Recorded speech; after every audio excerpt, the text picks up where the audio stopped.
তোমার বাবা মা কোথায়? মা মারা গেছে, বাবা আছে। ওই বাজারে দোকানে সবজি দোকানে কাজ টাজ করলে ওগুলো নিয়ে দেয়। ও মানে সবজির দোকানে যদি কাজ টাজ করো তাহলে এগুলো দেয়, আর এমনি ভিক্ষা টিক্ষা করে তারপর নিয়ে আসো, তাই তো? ভালো আছো? হ্যাঁ তুমি এখানেই থাকো? হ্যাঁ। তোমার বাবা মা কোথায়? মা মারা গেছে, বাবা আছে। বাবা কোথায়? বাইরে আছে। বাইরে? তোমার কাছে আসে না? না, আচ্ছা আচ্ছা। কতদিন আগে মা মারা গেছে? যখন ছোট ছিলাম 1.5 বছরে। তখন? ও, তা এখন থাকো কার কাছে? আমি এখানেই থাকি। এখানেই থাকো? হ্যাঁ, এরাই আমাদেরকে বাড়ি জায়গা এখানে বাড়ি টাড়ি করে দিয়েছে, চাল টাল দেয়। কে? এই যে দাদারা। ঠিক আছে। আচ্ছা, কি হয়েছে? এর বলতে এখন সমস্যা কি, খেতে দিতে পারি না আমরা, টাকা পয়সা দিয়ে হেল্প করেছে আগে। পাড়ার ছেলে পেলে? হ্যাঁ। আচ্ছা আচ্ছা। আর এর কি মানে মা মারা গেছে? এর মা মারা গেছে ছোট থাকতে, 1.5 বছর থাকতে। আর বাবা? বাবা তো এখানে আসেই না, 7 বছর থেকে বাইরেই আছে। ও, মা মারা যাওয়ার পর বাবা রেখে চলে গেছে? হ্যাঁ, এখানে এনে রেখে দিয়ে চলে গেছে। ও, তুমি স্কুলে যাও? না, স্কুলে যেতাম, বাদ দিয়ে দিয়েছি। বাদ দিয়ে দিছো? আর তাহলে তুমি এখন কি কিছু কাজ টাজ করো? কাজ বলতে কি কিছুই করে না এখন। কিছু করো না? না। আচ্ছা, এমনি বাড়িতেই থাকো? এই ঘরে থাকো? হ্যাঁ। চলো দেখি। ভালো থেকে এখানে ঘুমাও? হ্যাঁ। আচ্ছা আচ্ছা। রান্না কোথায় করো? ওই যে এই যে এখানে আমাদের পাড়া দিকে সবাই দিয়েছে গ্যাস ট্যাস, কে গ্যাস দিয়েছে? ওই দাদারা কিনে। ওই দাদারা গ্যাস কিনে দিয়েছে? হ্যাঁ, আর এই ঘরটা কে বানিয়ে দিয়েছে? ওর ওই দাদারাই বানাই দিয়েছে। গ্রামের ছেলেগুলাই? হ্যাঁ। এখানে রান্না করে খাই কোনো সময়। ও কোনো সময় এখানে রান্না করে খায়? হ্যাঁ। আচ্ছা আচ্ছা। আপনি চেনেন ছেলেটাকে? এই বৌদিটাই ছিল তো। পাড়ার মানুষ? ওর কি মা মারা গেছে? কতদিন আগে মা মারা গেছে? ও ছোট ছিল তখনই? এখানে রান্না করে পিলারগুলোতে? এখানে রান্না করো যখন গ্যাসটা শেষ হয়ে যায়? তো বন্ধুরা, আজকে আমি এসেছি এটা দারাজপুর নামে একটা জায়গায়। তো এখানে এই যে ভাইটা থাকে, এদিকে আসো তো। তো এখানে এই ভাইটা থাকে। তোমার নাম কি বললা? কারেন? কারেন মাহাতো। কারেন মাহাতো। তো এই ভাইয়ের 14-15 বছর বয়স। তো এর মা ছোটবেলায় মারা যায়, তাই তো?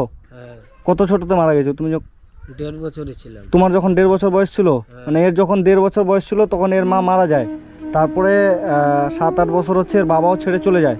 তখন এই ভাইটা এখানে থাকে। তো এই ঘরটা পাড়ার এই দাদারা সবাই মিলে করে দিয়েছে, তাই তো? এই পাড়ার এই দাদারা সবাই মিলে সবার কাছে সাহায্য তুলে এই ঘরটা করে দিয়েছে। আর রান্নাবান্না এই যে পিলারের ওখানে করে, কখনো গ্যাসে করে, তাই তো? হ্যাঁ। ভিক্ষা করে নিয়ে আসে। আচ্ছা আচ্ছা আচ্ছা। ভিক্ষা করে? ও আচ্ছা আচ্ছা। এগুলো ভিক্ষা করে নিয়ে আসছো, তাই তো? এই যে বাজার থেকে এগুলো ভিক্ষা টিক্ষা করে নিয়ে আসছে? হ্যাঁ। ও, মানে ভিক্ষাও করে? ভিক্ষাও করে, মাঝে মধ্যে বাজার থেকে নিয়ে আসে, উঠাই। ওই বাজারে দোকানে সবজি দোকানে কাজ টাজ করলে ওগুলো নিয়ে ওগুলো দেয়। ও, মানে সবজির দোকানে যদি কাজ টাজ করো তাহলে এগুলো দেয়, আর এমনি ভিক্ষা টিক্ষা করে তারপর নিয়ে আসো, তাই তো? আর তোমার তাহলে কষ্ট করে দিন যায়, তাই তো? প্রচুর কষ্ট করে দিন যাই গো বাপা দা, প্রচুর? আচ্ছা আচ্ছা। তোমার নতুন জামা কাপড় নেই, তাই তো? না। ঠিক আছে, তুমি আমার সাথে চলো, তোমাকে আমি কিছু নতুন জামা কাপড় কিনে দেবো। হ্যাঁ। আর চাল যেহেতু তোমাদের আছেই, হ্যাঁ, আমি বাজার করার জন্য কিছু টাকা দিয়ে যাব, সেগুলো তুমি অল্প অল্প করে, বুঝছো? ঠিক আছে। আমি বাজার করার জন্য কিছু টাকা দিয়ে যাবো, যেহেতু চাল আছে, এগুলো 10 কিলোর মতো হবে, এগুলো চলবে। হ্যাঁ। তো ওই জন্য বাজার করার জন্য আমি কিছু টাকা দেবো। তো বলছি তোমাকে আমি নিয়ে যাচ্ছি, ঠিক আছে? আমার সাথে চলো, বাজারে দাদারাও যাচ্ছে, তোমার কিছু নতুন জামা কাপড় কিনে দেবো, ঠিক আছে। ঠিক আছে? আর বাজার করার জন্য কিছু টাকা দিয়ে যাবো, কারণ তোমার বাড়িতে তো দেখলাম বাজার অল্প স্বল্প আছে, সেগুলো তোমার টুকটাক চলবে। হ্যাঁ, যে টাকা আমি দিয়ে যাবো সেটাতে অল্প অল্প করে বাজার করবা। আর যে নতুন জামা কাপড় তোমার যেহেতু নেই, সেই জন্য নতুন জামা কাপড় আমি তোমাকে কিনে দেবো, ঠিক আছে? তারপরে দেখি তোমার জন্য আর আমি কি করতে পারি। হ্যাঁ, ঠিক আছে, চলো।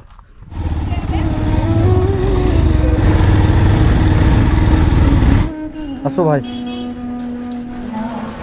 বাবু, এই বাচ্চাটার জন্য একটা জামা আর একটা প্যান্ট দেন তো। এটা আমাদের মধ্যে নাই। এদিকে ঘোরো তো দেখি। ঠিক আছে। হ্যাঁ, এরকম আর একটা হাফ প্যান্ট দিয়ে দেন, ওই গেঞ্জিটা দেন, এই ফুল প্যান্টটা এটা দেন। যে 1000 টাকা আমি ক্যাশ দিচ্ছি আর 100 টাকা অনলাইন করে দিচ্ছি। হ্যাঁ, 1100 তাহলে না? ওর মা ও কেউ নেই, বুঝলা? ঠিক আছে ভাই, আসো। নে। আসছি আঙ্কেল। হ্যাঁ,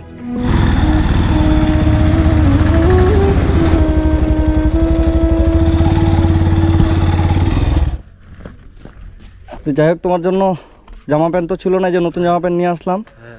আর যেহেতু বাজার তোমার বাড়িতে নেই কিনা, তো বাজার করে আমি পয়সা দিচ্ছি, তো এই জামা প্যান্টগুলো ঘর থেকে পরে আসো তো, যাও, ঠিক আছে? তো বন্ধুরা, এই ভাইটির কাছে এসেছিলাম। তো খুব ছোটোবেলায় এর মা হচ্ছে মারা যায়, আর বাবা তারপরে রেখে চলে যায়। তো এ তখন এদিক ওদিক ঘুরে বেড়াচ্ছিলো, তাই তো?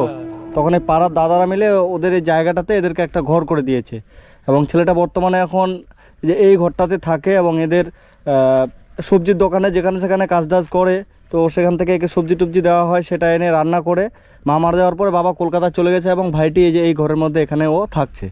সুন্দর লাগছে তো, ঠিক হচ্ছে? হ্যাঁ আচ্ছা, আর হাফ প্যান্টটা ঘরের মধ্যে রেখে দেবা, যখন চান টান করবো তখন হাফ প্যান্টটা পরবা। ঠিক আর ড্রেসটা পছন্দ হয়েছে? হ্যাঁ হ্যাঁ, তুমি তো পছন্দ করে নিলে, তাই তো? ঠিক আছে, ভালো করে থেকো, আর আমি আবার চেষ্টা করবো তোমার কাছে আসার। এই জামা প্যান্ট দিলাম, এগুলো ভালো করে পরবা, ঠিক আছে? হ্যাঁ, এই আরে ভাই, তুই তো ভাইয়ের মতো প্রণাম করছি কেন? আর আমি কিছু পয়সা দিচ্ছি, হ্যাঁ, এই পয়সাগুলো হচ্ছে তুমি বাজার করবা, তোমার কাছে রাখো। যখন হচ্ছে তোমার বাজার টাজার লাগবে পয়সা দিবা দাদাকে, দাদা কিনে এনে দেবে, নাহলে তুমি যদি পারো তুমি কিনে নিয়ে আসবা, ঠিক আছে? আর ভালো করে থাকবা, আর আমি এদিকে আসলে আবার চেষ্টা করব। হ্যাঁ, কোনো সমস্যা হলে আমাকে জানাবা, ঠিক আছে? ভালো করে থেকো। আর তোমার বাবা তাহলে কোনো খোঁজ খবর কিচ্ছু নেয় না? ও, ঠিক আছে, ভালো থেকো। হ্যাঁ, আমি আবার আসবো, ঠিক আছে? পয়সাটা ভালো করে রাখবা, জামা প্যান্টগুলো পরবা, ঠিক আছে? ভালো থেকো। হ্যাঁ, আসছি।